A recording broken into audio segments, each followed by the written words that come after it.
The Witcher, Dragon Age, and The Elder Scrolls, three very well-known RPG franchises that are not only in the same genre for the most part, but many of them released their respective games in similar time periods, with The Elder Scrolls being the outlier here. So naturally, let's send these games to the arena to battle it out. If you guys end up enjoying this video, please subscribe for more RPG content. Links to my Twitter and my Discord server will be below. Let's get right into it.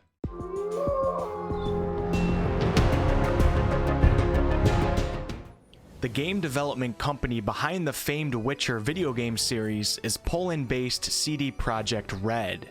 The Witcher games take place after the novels that were written by Andrzej Sapkowski, and of course after the events in the Netflix series, which is a loose adaptation of the books themselves. CDPR released The Witcher 1 in 2007, The Witcher 2 in 2011, and The Witcher 3 in 2015. The company behind the Dragon Age franchise is of course Canadian-based BioWare, but BioWare is owned by everyone's favorite American game developer and publisher, Electronic Arts. That's a joke if you didn't get it. Dragon Age Origins, which is of course the first game in the series, was released in 2009, Dragon Age 2 in 2011, and Dragon Age Inquisition, the latest installment, was released in late 2014. So both the Witcher and Dragon Age games have been pretty much running side by side for their entire existence. The Elder Scrolls is the outlier here because it's a much older franchise overall, and we didn't even get an Elder Scrolls game with the previous console generations, meaning the PS4 and the Xbox One. It's important to keep in mind though that modding and just the series' overall reputation has kept it quite popular, even though it's been almost 10 years. The Elder Scrolls Arena was released in 1994, Daggerfall in 96, and the start of the mainstream hype for the franchise really began with the release of The Elder Scrolls Morrowind in 2002, Nostalgia Blast, followed by Oblivion in 2007, and of course Skyrim in 2011. When we set our eyes to the future, Dragon Age 4 has already been announced with a trailer and is said to come out no earlier than April of 2022. The Witcher 4 has not been outright confirmed, but it seems likely according to CDPR, especially after seeing one of their tweets in March of this year. And The Elder Scrolls 6 is seemingly a long ways away, but we did get a trailer for it in 2018. So all three of these franchises have a lot of similarities in terms of their histories, where they are today, and future prospects. And along these lines, I think I also have to mention that they're all similar in the fact that consumer trust in these companies has kind of been going down over the years. BioWare is certainly still capable of creating amazing RPGs, but ever since they were acquired by EA in 2008, I think it's fair to say that consumers have the right to be skeptical with all future BioWare EA releases. Dragon Age 2, although I greatly enjoyed certain aspects of that game, it was an insanely rushed project. And then of course you got Anthem, which absolutely did not help BioWare and EA's reputation whatsoever. When we talk about CDPR with their launch of Cyberpunk 2077, which even went as far as being removed by Sony from the PlayStation Store, CDPR has broken that solid foundation of trust that they built up with consumers with the Witcher series. Bethesda has also, of course, had some shady releases over the years, with games such as Fallout 76. I also have to mention that they were recently acquired by Microsoft, which doesn't mean that they'll make bad games, but it's definitely something to keep in mind as the management and the goals of a company do likely change in these scenarios. Most of the loss of trust, of course, usually comes down to companies becoming very successful and ultimately turning into more corporate-like money machines. And even with that said, though, I still have hope for the future for all three of these companies, mainly because their latest games and the particular franchises that I'm talking about in this video are all great games in my opinion. Now we just have to pray that these companies go with the business mindset of creating a truly valuable product over creating a quicker money grab, which unfortunately is probably a debatable discussion to be had as to which model brings in more profit. Consumers are going to buy Dragon Age 4, The Witcher 4, and The Elder Scrolls 6, regardless of how they turn out. In fact, Cyberpunk 2077, CDPR's latest game, has already been a huge success for CDPR in terms of sales. When we only have so many choices for AAA RPG experiences, Most of us, including myself many times, will still buy these games out of boredom and just not having the patience to wait for other games or even wait for official reviews. And even after seeing more trusted negative reviews, many people will still buy these games because they want to immerse themselves in a new game, which I understand. And I think it's also safe to say that all three of these upcoming games will likely be very visually appealing, which will pull in so many people right away. Now that we have an idea as to the similarities in these games and their histories and the companies behind them, it's time to get into the battle part. And I'm not going to get much into my opinion here, more so talk about the franchise's success in terms of numbers. And it gets pretty crazy here. The Witcher 1 sold over 1 million copies its first year. Dragon Age Origins sold over 3 million. And The Elder Scrolls Oblivion sold around 1.7 million its first year. The Witcher losing this one is to be expected, as The Witcher was CDPR's first game that they developed, while BioWare and Bethesda had already developed a solid reputation. The Witcher 2 sold around 1.7 million copies its first year, while Dragon Age 2 sold over 2 million within 3 months. Unfortunately, there's no data out there for its actual first year. And The Elder Scrolls Skyrim is reported to have sold over 20 million copies a little over a year and a half after its release, and this topped 30 million in 2016.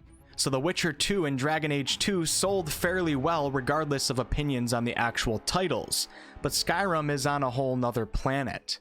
And why did it do so well compared to the others?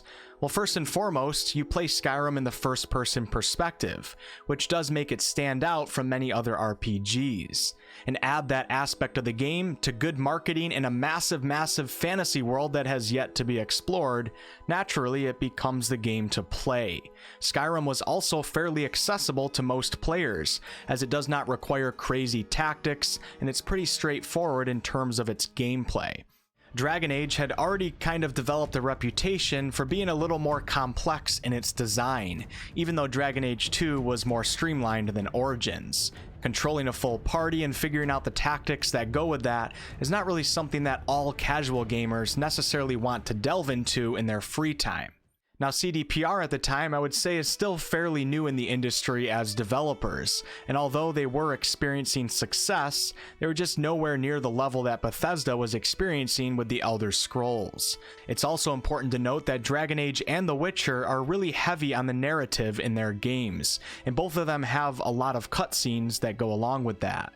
And this is something to consider, as I know for a fact that not all casual gamers are interested in getting involved in a deep, complex story with hours upon hours upon hours of cutscenes, especially when the quality of these cinematic dialogue scenes was kind of low back then. Now, The Witcher 2 and Dragon Age 2 also did not experience anything near the level of prolonged success that Skyrim did, and some of this, of course, does come down to Skyrim still being the latest of the Elder Scrolls games.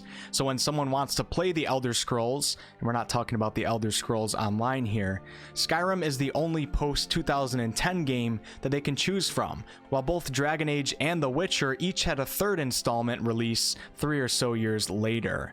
And we also can't leave out that Skyrim is a great game, according to most. The graphics were pretty amazing for the time. It had a decent story with a lot of lore behind it. The first-person perspective added an immersiveness that not many other games could achieve. And there's just a lot to do in the game apart from the main storyline. A solid game with good marketing accompanied by great consumer reviews can absolutely work wonders. But there's one more really important thing that I'm leaving out here in terms of Skyrim's prolonged success, and that is its modding potential. The modding community is a huge part as to why Skyrim was able to still be successful 5 to present day years after its release. The modding community not only helped keep the visuals feeling more modern, they also added quests, NPCs, weapons, dragons, quality of life improvements, housing stuff, companions, armor, and so on. Skyrim was a great example to the gaming industry as a whole as to what modding can achieve for a game. And in this case, it equaled to millions upon millions upon millions of extra sales many years after its release. It's a great overall success. So Skyrim was hands down the winner for these 2011 RPG releases, but just when you thought it couldn't get any crazier, it did. Now let's add in the more recent releases into the equation. Dragon Age Inquisition is thought to have sold around 6 million copies up to this point. The data shows that it was BioWare's most successful launch in 2015. Pretty solid number. The Witcher 3, which came out only 7 months after Inquisition, was said to have sold 4 million copies within its first 2 weeks. And listen to this. Now in 2021, it has sold over 30 million copies. 30 million. And the series as a whole is over 50 million. We don't have any official numbers for the Dragon Age series as a whole, but if we had to guess, it would probably be somewhere around 12 to 15 million for all 3 games. And while we're here, I might as well bring the Elder Scrolls franchise into play, which has sold 58 million in total. So in terms of the latest game releases, The Witcher and Skyrim are neck and neck at around 30 million in 2021. But the Elder Scrolls takes the crown for the overall franchise. We have to keep in mind though that the Elder Scrolls has been around since 1994 and has 5 game releases versus the mere 3 games for the other franchises. Also, The Witcher 3 is coming out with a remaster for next-gen consoles, and The Witcher Netflix series Season 2 will be out at some point, generating even more hype. I think it's safe to assume that the Witcher series is about to get another huge boost and overtake the Elder Scrolls franchise, and they're doing so with only 3 games. Now Dragon Age is looking kinda sad compared to these other franchises, but before any fans get angry, sales of course does not mean that a game is better. But the Witcher franchise has been far more successful and clearly appealed to many more players than the Dragon Age franchise. Now, why would this be? Well, once again, we cannot forget that Dragon Age is more of a tactical RPG, as you control an entire party, and more tactical strategy type games are just simply not going to sell like a Mario game would. The Witcher is much more straightforward with its gameplay, and even sometimes gets criticized for it not being complex enough in terms of the combat gameplay. And of course, there's something else that we have to mention, and that is the Witcher Netflix series. According to an article by PC Gamer, the NPD group claims that compared to December 2018, in December 2019, The Witcher 3 saw a massive 540% increase to its physical sales across all platforms. This is of course the same month that the Witcher Netflix series came out. Around this time, The Witcher 3 even beat its Steam Day launch numbers of over 100,000 concurrent players.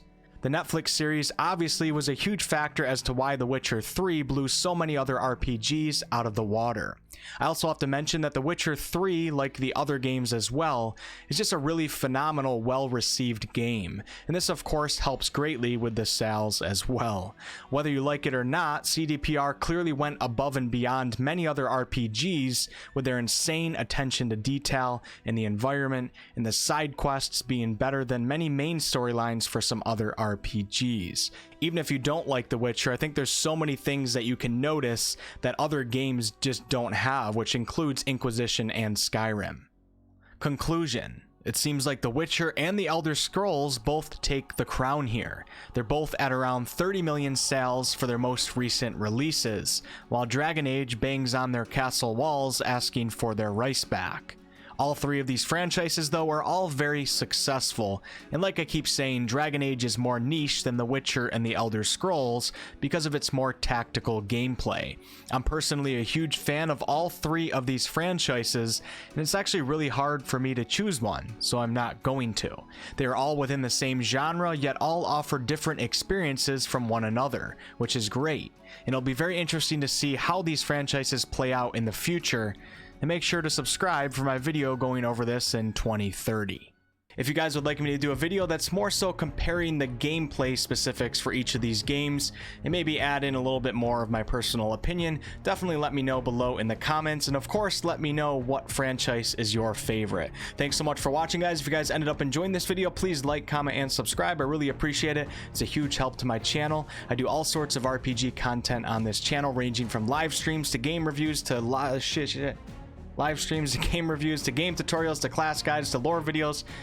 Whew, okay. Yeah. Oh my god, I'm totally screwed this one up. Until next time.